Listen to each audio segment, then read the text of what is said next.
Welcome to another episode on our channel. Today we're going to do another how-to video, and this is going to be all about posing a figure. We've done some of that in the past. We're continuing on with that process today. All the figures that you'll see today are completely customized like this one is, except for one, which comes from So Toys. So obviously, you can kind of keep a figure in a very stately pose like I have her in, this female Viking in right now. I can show you another stately pose, and then I can show you an attempt to get some semblance of motion. So we'll pause now and let me get her into another stately pose and then go for the gold.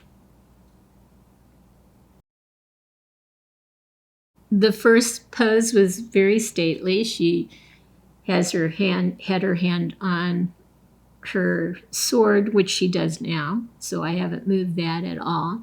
I just moved the other arm that had the axe in a more relaxed position into a more like I'm ready for a fight.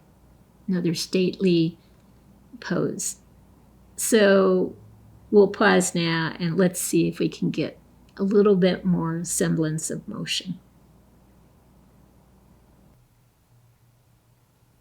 It wasn't that the first two poses were awful. They were perfectly fine.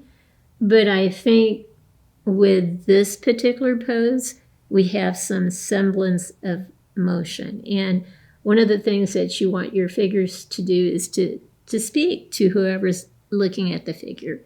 And I think this kind of sings and tells a story. I don't think we'll actually stand the other figures before we show you the poses. We're just going to go straight to the pose. This figure, I'm fairly sure you saw before, if you've seen earlier episodes on our channel. This is actually a Barbie head, a Lucy Liu head on an articulated body. And I decided she would look cool in a half kneeling position with her hands out and this weapon around her neck. So she's just waiting for the moment to come to life. She is actually got her arm in the stand. I know the stand wasn't meant to hold a figure like this, but you know, if it works, it works. And I think it works with this figure. Here is Matt Damon from Born Identity.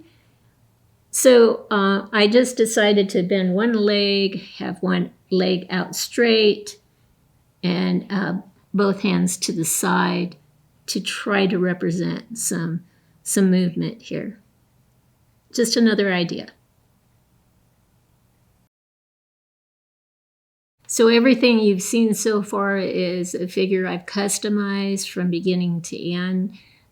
This is just my vision of a Chinese warlord, and he is looking in the same direction that Matt Damon was looking in, but his arms are in a different position. His stance is a little wider apart, I think. So yeah, I hope you like this look. So here's Mark Wahlberg, and this is a ZC emulated body. So it's very difficult, or much more difficult, to move the arms. The joints are less visible. I could get away with a sleeveless shirt. So it's not as visible as other articulated bodies are, but it is a little tougher because the joints are less visible. It's a little tougher to move, and you kind of have to play around with the arms a little bit more. But despite that, I was able to get him in a position I think that works in terms of semblance of movement. Let me turn him a little to the side so you can see one angle over here. And it would be nice if his pants covered, or I put socks on him, either way. But let me turn him to the other side. There you go.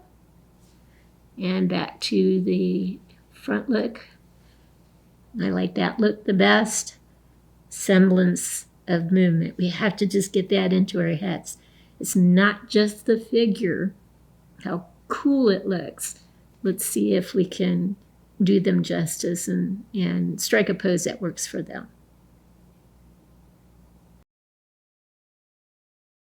This is the only figure that I did not customize. This is a completely purchased figure from So-So Toys. I think part of the name is Vigilante in it, and it's supposed to represent Green Arrow. What I didn't like about this figure was just multiple things. The things on the sides of the legs kept slipping down. There's no way to seemingly tighten them. The mask doesn't extend far enough in the back so you can actually attach it. And even if you get the mask on, he doesn't really look great with the mask on. So I thought, why don't I just use them as kind of like sunglasses? The mask is there, but not really on. And I think he looks better this way with a side profile shot. And the other thing is I had him more standing straighter with the bow out here and the arrow kind of even with the bow. It just, they're a little semblance of motion, but I started looking at some internet photos of archers and that sort of thing, and I saw this picture or this stance, and I said, maybe I'll like him better if I can get him into this stance. And I have to say, I like him tons better in this stance. I think it captured motion. It was a little difficult to do because the outfit is very tight-fitting, and so the mobility isn't really there, but I worked and finally got him into this position without breaking anything. So this actually literally works for me. So I'm keeping him because I was really that close to not keeping this guy.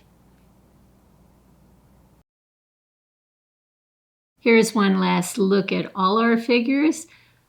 I hope you've liked what you've seen, and perhaps maybe I've encouraged you to think about looking over your figures again and seeing if you can come up with more dynamic poses. I hope so anyway. One thing you can do is put yourself into a position that you would like to have mimicked by your character, or look on the internet for poses of people in movies that you just want to replicate. And do your best to try to create or recreate that pose. So I hope you've liked what you've seen. If you have, consider giving us a thumbs up and subscribing to our channel. In the meantime, everyone, have a great day.